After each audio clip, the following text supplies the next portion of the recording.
नमस्कार, बहुत स्वागत है आप सभी का। मैं हूं आपके साथ ज्योति यादव।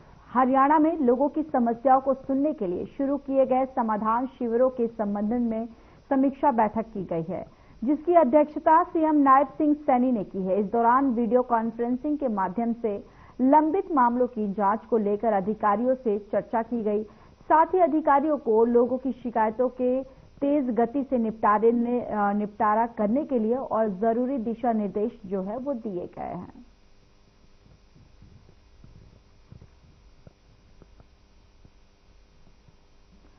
तो देखिए, मुख्यमंत्री नायब सिंह सैनी की अध्यक्षता में ये बैठक की गई है और बैठक में जो लंबित मामले हैं काफी टाइम से, वो अधिकारियों से उस पर चर्चा की गई है और इस चर्चा में समाधान शिविरों को लेकर बताया भी गया है कि जो मामले हैं जो काफी टाइम से लंबित है, उसको जल्द से जल्द उसे ठीक किया जाए, उसे हल किया जाए। इसको लेकर इस बैठक में मुख्यमंत्री नायब सिंह सैनी ने ये निर्देश जारी किए हैं।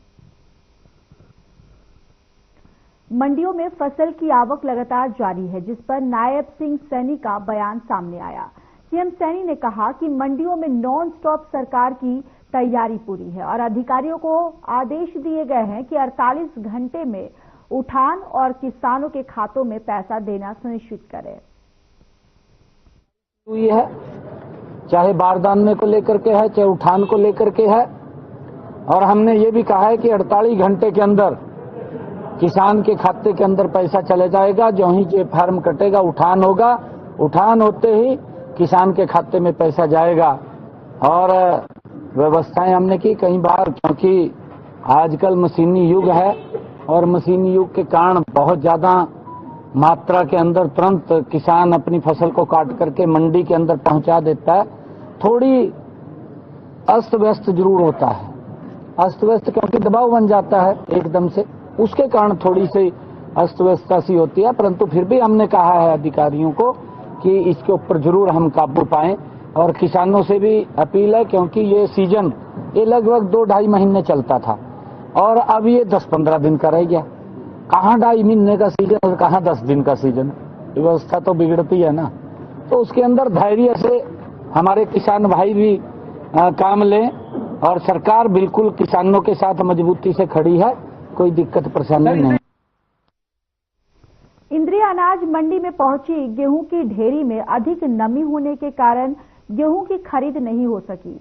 इस बारे में मार्केट कमेटी सचिव जसवीर सिंह का कहना है कि गेहूं में अभी बहुत अधिक नमी है, जिसकी वजह से खरीद नहीं हो पा रही है। सचिव ने कहा कि गेहूं की खरीद को लेकर मंडी में पूरी व्यवस्थाएं कर ली गई हैं। किसानों को किसी प्रकार की भी समस्याओं का सामना ना करना पड़े, इसके लिए भी उन्होंने पुख्ता इंतजाम कर दिए हैं। गेहूं पहुंची पहले दिन ही, आज गेहूं आई, लेकिन वो भी नमी वाली थी। अभी उसको मतलब ऑफिसर ने चेक किया, वो 18% से अबव थी, जबकि 12% की नमी वाली खरीदी जाएगी।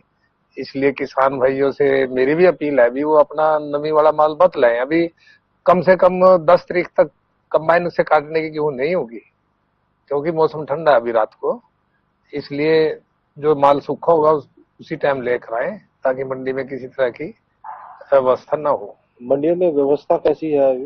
व्यवस्था ठीक है, पानी का सिस्टम सारा ठीक है, लाइट भी इन्होंने सारा मतलब ओके कर दी है सारी, और सफाई का सिस्टम अच्छा है, कहीं अभी तो कोई दिक्कत है नहीं।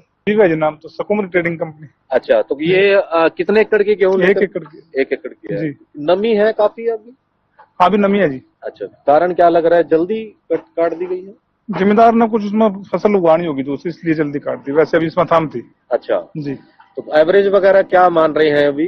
तोल का लगेगा जी पता, वैसे एवरेज बड़ी होनी चाहिए आपकी बार। अच्छा, तोल होगा, सूखेगी अभी तो, सूखने के बाद पंखा लगेगा, उसके बाद अनाज मंडी में पहली डेयरी आई है बस हमारे हिसाब से तो हमारे तो पहली आई जी। अच्छा, पड़ोस में भी पहली है। हाँ जी, गेहूं की सरकारी खरीद जो है आधिकारिक तौर पर 1 अप्रैल से शुरू हो चुकी है, पर हमारी अनाज मंडी इंद्री में अभी तक कोई आवक नहीं हुई थी। केवल आज एक ढेरी आई है लगभग 40 क्विंटल की, और जिसका ये सैंपल हमने मंगाया है, और इसका मॉइस्चर 18% के लगभग है।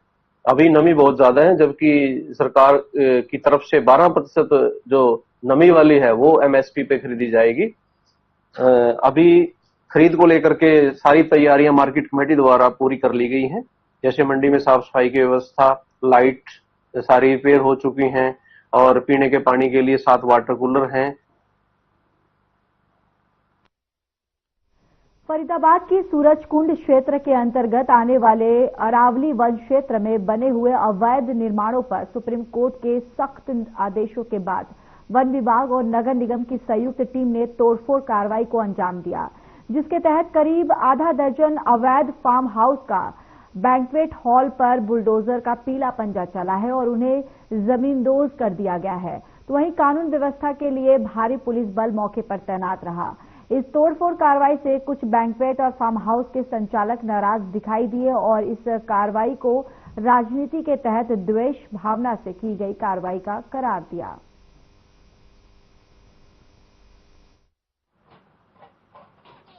ये स्पेशल टारगेट बनाया गया है, इसमें राजनीतिक वो हो रहा है और ये सुबह तोड़ भी गए 11 साढ़े 11 बजे से तोड़ गए।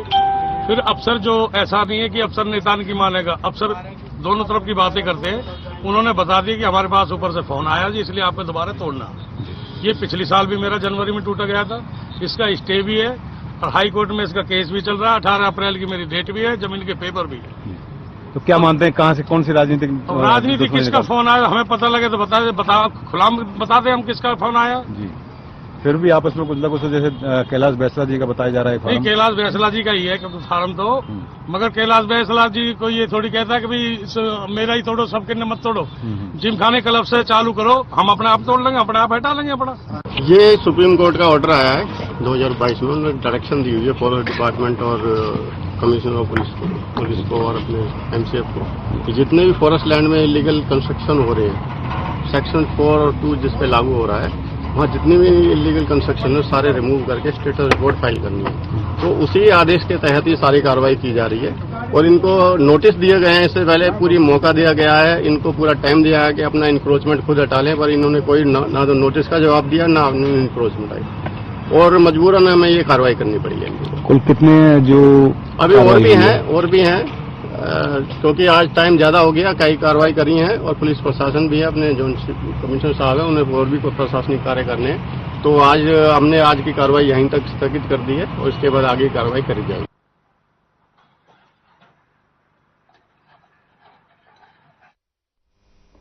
कुरुक्षेत्र की थानेसर नगर परिषद कार्यालय में नवनिर्वाचित अध्यक्ष माफी ढांडा और 32 पार्षदों की ताजपोशी हुई। नवनिर्वाचित अध्यक्ष माफी ढांडा ने कहा कि शहर के 32 वार्डों में समान रूप से विकास कार्य किया जाएगा। बताते चले कि नगर परिषद के अध्यक्ष माफी ढांडा को पूर्व राज्य मंत्री सुभाष सुधा ने चेयरमैन की कुर्सी पर बिठाया है। नगर परिषद कार्यालय में हवन यज्ञ और पूजा अर्चना के साथ पार्षदों और चेयरमैन ने नई पारी शुरू की है। इसको लेकर सुभाष सुधा ने कहा कि प्रदेश सरकार ने कई महीने पहले ये गलियां और सीवरेज के पानी की सहित अन्य विकास कार्यों के लिए लगभग 125 करोड़ का बजट जारी किया था। अब चुनाव प्रक्रिया पूरी होने के बाद इस राशि से विकास कार्य किए जाएंगे। इस शहर में मुख्यमंत्री नायब सिंह सैनी के मार्गदर्शन में 3 गुना तेज गति के साथ विकास कार्य हो रहे हैं और नवनिर्वाचित नगर परिषद के अध्यक्ष माफी ढांडा की देखरेख में सभी 32 वार्डों में विकास कार्य करवाए जाएंगे।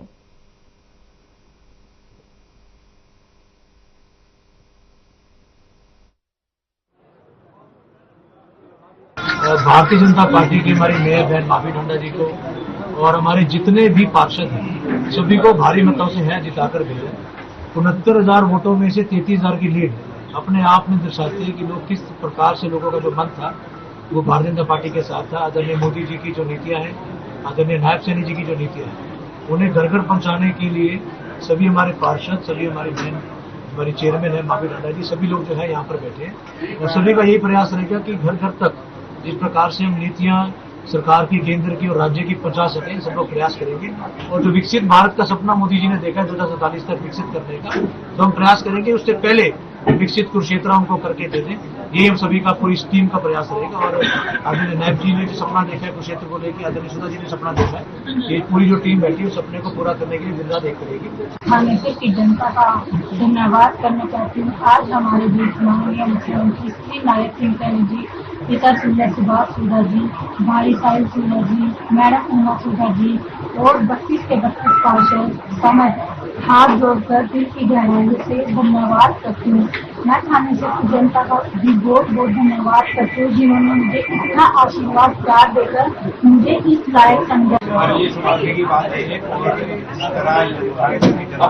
आशीर्वाद दिया, धन्यवाद करते हैं और विश्वास दिलाते हैं। जो उम्मीदें उन्होंने हमसे लगाई है उनकी एक उम्मीद पे खरा उतरेंगे और एक कार्य करने का कामनाएं देना चाहूंगी कि अपनी छोटी बहन माफी डाला जी ने आज चेयरपर्सन का पदभार संभाला है और सभी जितने भी काउंसलर्स हैं उनका भी आज पहली बार हम लोग म्युनिसिपल कमेटी में आए हैं।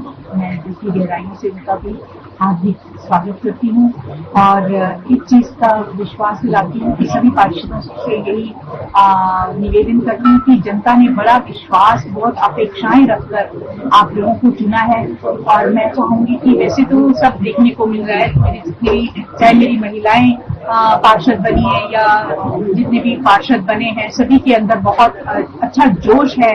वैसे भी 10 साल से कई पार्षद तो ऐसे हैं जो काम कर रहे थे और लेकिन आज पदभार संभाला है उन्होंने। मैं आज प्रदेश के मुख्यमंत्री श्री नैतिक सैनिक का, पूर्व मुख्यमंत्री श्री मनोहर लाल जी का, आदरणीय प्रदेश अध्यक्ष श्री का धन्यवाद करता हूँ कि जिन्होंने हमारे कमल के फूल पर हमारे माफी डांडा को यहाँ से टिकट दिया था। आज माफी डांडा आज अपना ये कार्यभार संभाल रही है। सर्वप्रथम मैं माफी डांडा को बहुत बहुत मुबारकबाद देता हूँ। इसके साथ ही सभी पार्षदों को भी बहुत बहुत मैं मुबारकबाद देता हूँ क्योंकि 32 पार्षद आए हैं, सबका बहुत बहुत धन्यवाद करता हूँ। क्षेत्र की जनता का खास तौर पे मैं धन्यवाद करता हूँ जिन्होंने बहुत अच्छा निर्णय लिया और पूरी टीम भारतीय जनता पार्टी की, जिनको भी हमने कमल के निशान पर इलेक्शन लगाया था, पूरी टीम को यहाँ पर जिता के भेजा। मैं क्षेत्र की जनता का जितना भी धन्यवाद करूँ, हम उन्होंने बहुत अच्छा निर्णय लिया।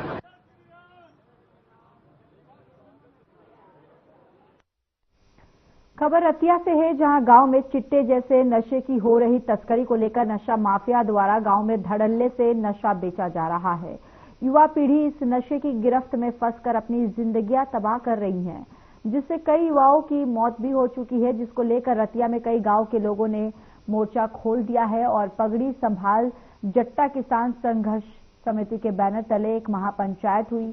गांव के लोगों ने बताया कि गांव में चिट्टे जैसे नशे में फंसकर युवा अपनी जिंदगी तबाह कर रहे हैं।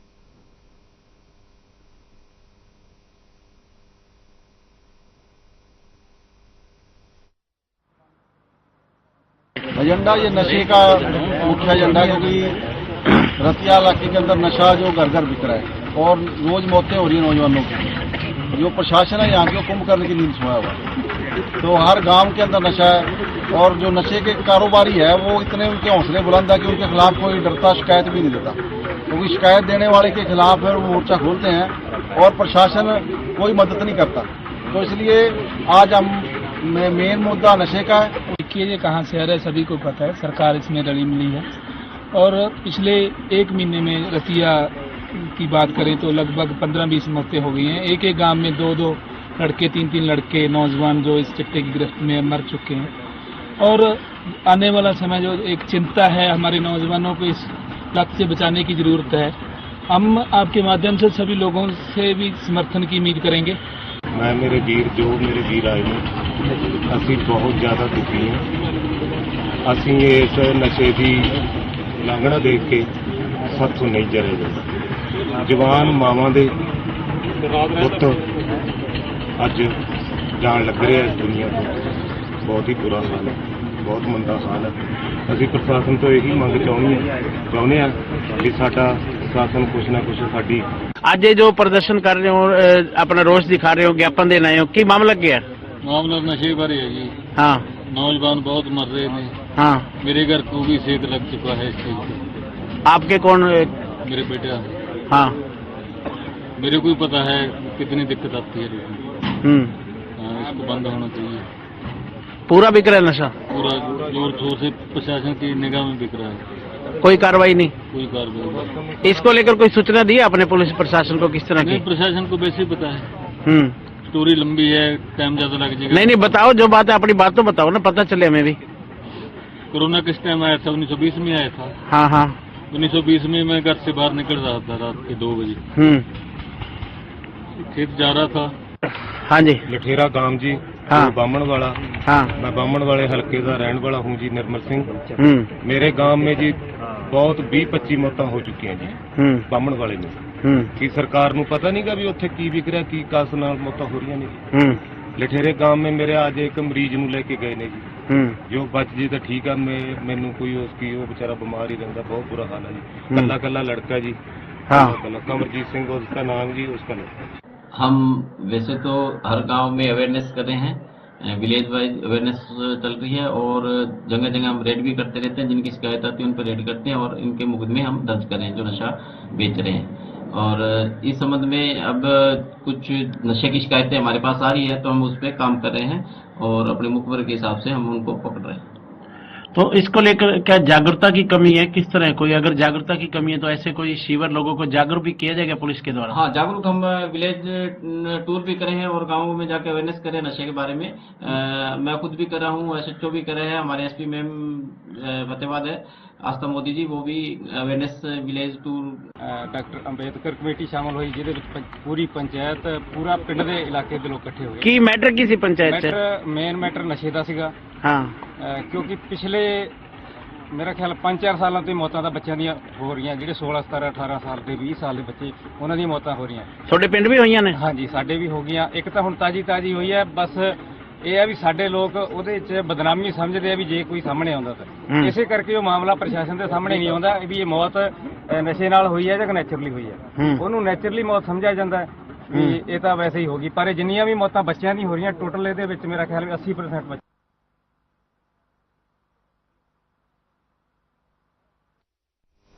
तो शाम में ऑल इंडिया किसान खेत मजदूर संगठन जिला कमेटी भिवानी ने बिजली के बढ़ाए रेट तुरंत प्रभाव से वापस लेने की मांग को लेकर तोशाम सब डिवीजन पर प्रदर्शन कर SDM तोशाम की मारफ्त बिजली मंत्री अनिल विज के नाम पर एक ज्ञापन सौंपा है और मांग की है कि बिजली के बढ़ाए गए रेट तुरंत वापस ले और स्मार्ट मीटर लगाने पर रोक लगाई जाए। इस मौके पर जिला प्रधान रोहतास सिंह सैनी ने बताया कि महंगाई के मार से पहले से ही जूझ रही जनता के ऊपर एक और बोझ डालने का, यानी कि एक और बोझ जो है वो लादने का काम सरकार कर रही है।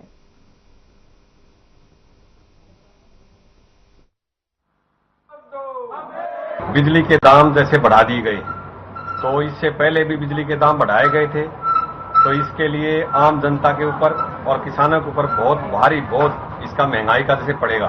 तो हमें आज ये ज्ञापन इस तरह सौंपा है कि ये बिजली के बढ़ाए गए रेट वापस लो, क्योंकि सेंट्रल गवर्नमेंट ने भी 2023 में एक बिजली बिल विधेयक पास कर दिया था और स्मार्ट मीटर की योजना भी जैसे लगाने जा रहे हैं, जिसके तहत ताकि जितने पैसे भरे उतना बिजली मतलब चले।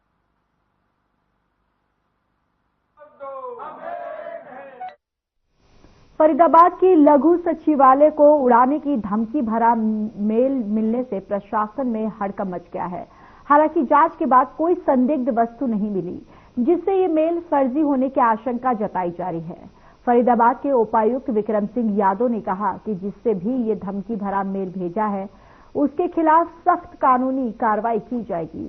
उन्होंने बताया कि लघु सचिवालय के सभी कमरों की गहन जांच की गई, लेकिन कोई संदिग्ध वस्तु नहीं मिली। सूत्रों के मुताबिक इस धमकी भरे मेल में अल्लाह अकबर लिखा हुआ था, जिससे सुरक्षा एजेंसियां और अधिक सतर्क हो गई हैं।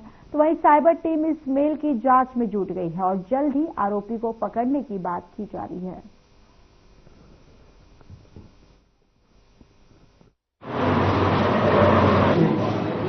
आज सुबह एक मेल रिसीव हुई थी हमारे डीसी ऑफिस में, जिसमें कहा गया था कि बम से उड़ाने की धमकी का मेंशन था उसमें, परंतु हमने सारा ऑफिस अपना चेक करवा लिया। वैसे भी हमारी सुरक्षा जो है पूरे ऑफिस की या पूरे शहर की काफी चाक चौबंद है और जो हमारी फोर्सेज हैं, चाहे हमारे सारे ऑफिसर्स हैं, सही से अपने काम में लगे हुए हैं। तो जब हमने फिर से भी चेक करवाया तो कुछ ऐसा नहीं मिला है। साथ ही जो ईमेल आई है तो उसकी भी हम वेरिफिकेशन करवा रहे हैं कहां से आई है और नियमानुसार कार्रवाई करी जाएगी और इनको जो रेलिवेंट धाराएं हैं हमारी तो उसके तहत बुक करा जाए। तो फेक कह सकते हैं इसको सर? बिल्कुल ही, रिपोर्ट हमारी आ गई है, हमने पूरा चेक करवा लिया, कोई ऐसी चीज हमें नहीं मिली है और जैसे कि मैंने कहा इन पे एक्शन भी लिया जाएगा। नहीं, वैसे पत्रकार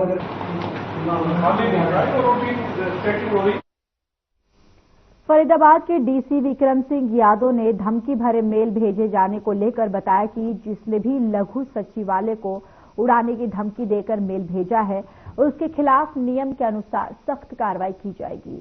उन्होंने आगे बताया कि लघु सचिवालय में सभी कमरों की जांच करवाई गई है, लेकिन कुछ भी नहीं मिला। उससे लगता है कि ये मेल फेक है। तो वही इस मेल के मामले में साइबर टीम काम कर रही है और जल्द ही आरोपी को पकड़ा जाएगा। धमकी भरा हुआ जो मेल प्राप्त हुआ है, बताया जा रहा है कि इस मेल में धमकी के साथ साथ अल्लाहू अकबर भी लिखा हुआ है।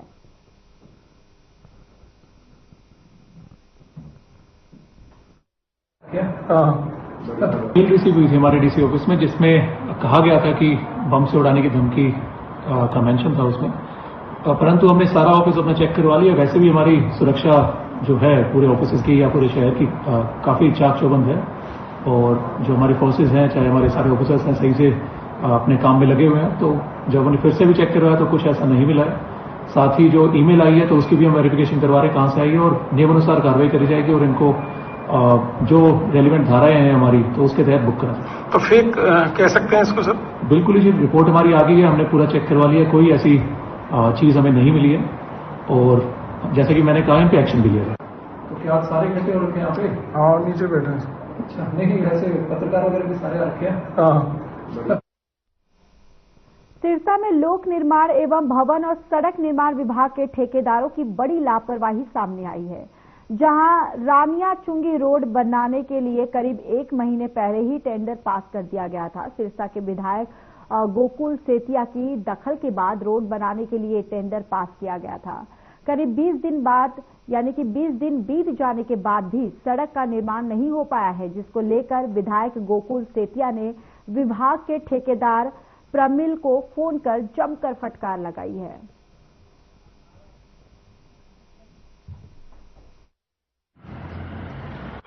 मैंने तो ठेका कैंसिल करा रहा हूँ, आपको बता रहा हूँ। अभी तो अपने आप ही होना है कि जो पहले आगू और लोग थे उनके साथ मिली भगत थी सारी। वही ठेकेदार जिनके काम गंदे से गंदे 90% एक ठेकेदार का काम है, 90% दूसरा ठेकेदार है, लूट के खा गया सारे शहर को, धड़ल्ले से साथ खड़ा पीछे, कुछ मर्जी बोली जाए। ये तो सड़कें बोल रही है, मटेरियल बोल रहा है और वही लोगों को ये लोग अपने साथ लेके घूम रहे हैं, तो कहां से न्याल कर लोगे शहर को? ऐसा है जी, वो इतना काबिल ठेकेदार है कि कई अफसर और बड़े बड़े नेता उसकी जेब में थे और वो भी कोई, मैं ये कहूंगा, वो बड़ा माहिर खिलाड़ी है नगर परिषद का, और ये जब अफसर और नेता उसकी जेब में होंगे तो उसको काय का डर होगा। मैंने तो ठेका कैंसिल करा रहा हूँ, आपको बता।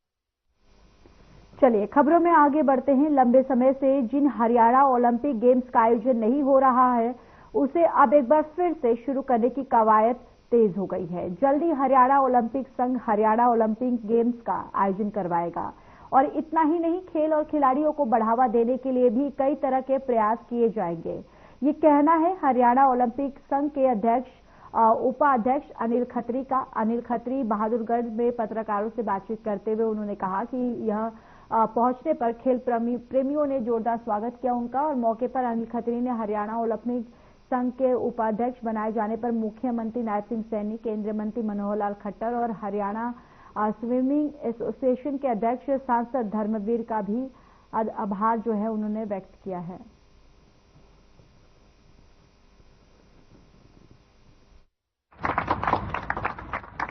सबसे पहले तो हम जो हमारे हरियाणा ओलंपिक गेम फेस्टिवल जो बोलते हैं वो बंद पड़े थे 11-12 साल से। सबसे पहले तो डिसीजन लिया है कि ये हरियाणा ओलंपिक गेम हम दोबारा से स्टार्ट करने जा रहे हैं और बच्चों को ऑन द सपोर्ट, कभी पहले जितने भी हरियाणा ओलंपिक हुए हैं उनको टाइम पे मेडल और सर्टिफिकेट नहीं मिलते थे।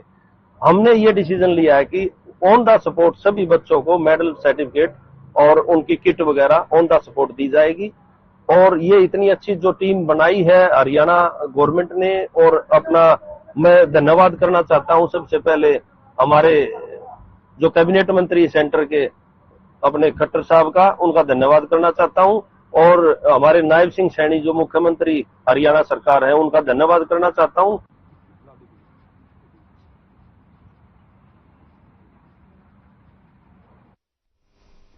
महेंद्रगढ़ के भगवान परशुराम चौक पर 2 दुकानों के टूटे ताले, एक दवाई की और दूसरी कपड़े की बड़ी दुकान है। ताले तोड़कर चोरों ने लाखों की नकदी सहित कीमती सामान चोरी कर लिए हैं। पुलिस मौके पर पहुंचकर जांच पड़ताल में जुटी हुई है। लगातार वहां पर घर के सामने जो सीसीटीवी कैमरे लगे थे उसके भी आधार पर पुलिस लगातार छानबीन कर रही है।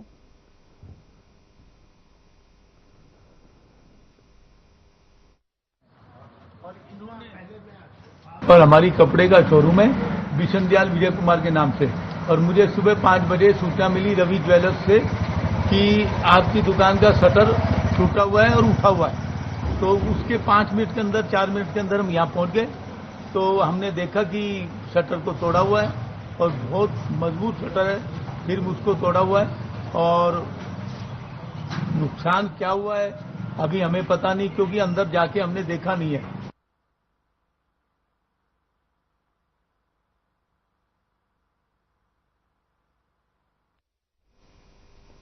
चलिए, इस बुलेटिन में मेरे साथ फिलहाल के लिए बस इतना ही। बाकी देश और दुनिया की तमाम बड़ी खबरों के लिए जुड़े रहिए हमारे साथ। नमस्कार।